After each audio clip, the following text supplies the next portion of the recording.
So, hello again everybody, it's James Shoemark here again. I'm the CEO at the Startup Race, and we run the League of Entrepreneurs meetup groups in Edinburgh and Glasgow, and I'm very happy to say that my friend James Varga is our guest speaker on the 5th of November here in Edinburgh, and we've actually just been able to confirm that white space in Norloch Road.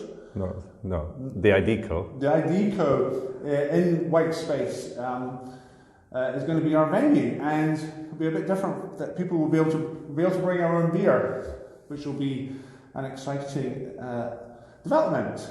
But I'd just like you to know a little bit about James and why you really need to come to this event and hear his story. So I'm very grateful, James. We've known each other for 5 or 6 years now, yeah. And it's been interesting following your path of the different startups that you've run and how you seem to iterate from one idea to another. Can you tell us a little bit about that? Well, I think it's kind of startup life is iterating, isn't it? I mean, until you find that product market fit, the idea of preconceiving what you want to do is actually, it's maybe a bit of a false hope sometimes. You know, we all have great ideas as we start off, but refining that to find how it fits with the market, where it starts to resonate, where you can then start to scale is a challenge of almost every startup. And I think when you look at the ones that we tend to relate to, the eBays and Facebooks of the world, you realize actually that iteration is quite natural. You know, that it does take 5 to 10 years probably to find that fit. That's a lot of hard work, obviously. It's a lot of dedication that you have to do to get through that sort of phase. But, you know, we're no different than anybody else. We started off as a consumer product about 10 years ago, realizing maybe 4 years ago that we were still too early for the market, and then pivoted to a B2B platform in order to get that volume and that traction up. And so you've embodied the mindset of the entrepreneur and learning and adapting and changing what it is you're working on, but you've also been successful in raising investment as well. To enable you to achieve that. Do you want to just really tell us a little bit about that? Sure. I mean, again, it's through that iteration. It's figuring out what resonates with people at what stage of the business. So unfortunately, it's a bit of a moving target.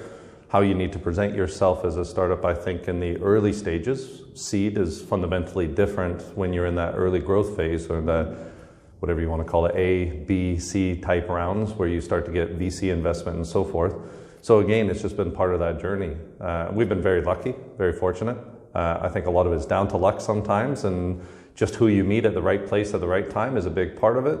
But again, iterating through that proposition, figuring out how to communicate it into the market, into a set of investors, and then, you know, use that to do the hard thing of actually closing that funding and giving the business the resource it needs to keep going, you know, and to keep expanding. So how many investors would you say you've talked to over the years? Oh, wow, that's hundreds. Wow. A few hundred, maybe, I don't know, 300 or 400. I guess it depends on what you're talking about. So on angels, in terms of that early stage investment, I'd guess at 200 or 300 angel investors or angel groups over the years. In terms of VCs, 100, maybe 50 to 100 is probably more realistic. And is this in Edinburgh or further afield? Globally. A lot of our investment comes from London and outside of the country, actually. So we've been fortunate to get involved in some ultra high net wealth individuals, as well as some early stage VCs, family offices, and that sort of thing. Scotland is great for early stage, I think, but as a lot of people talk about, it's still a challenge for that growth funding. You know, when you want to start looking at millions and million plus, there isn't a lot in Scotland, so you have to go to London or other places. Yeah. So we haven't been very specific in what James has achieved, and if you want to hear the specifics, you need to come to our event on the 5th of November, and James will be revealing more of his the achievements, and which will hopefully be an inspiration for you and other people. And well, and anything I can share, any learnings, any questions, I mean, I'm happy to. I'm a bit of an open book, right? So happy to share and you know, help support that next iteration of startups that come along. So fantastic. Well, I'm really grateful that you have Anytime. agreed to be our guest speaker and helping us to get access to the space here through the ID company. And of course, it would be great to hear about that as well. And look forward to it. Yeah. And we'll sort out some beer as well. We'll add into it. So, but fantastic. feel free to bring your own as well. But we'll try and sort some beer. It's and going to be a stuff wild night. Yeah, sounds good. Hey. Cheers. Thanks. Awesome. Cheers, James. There we go.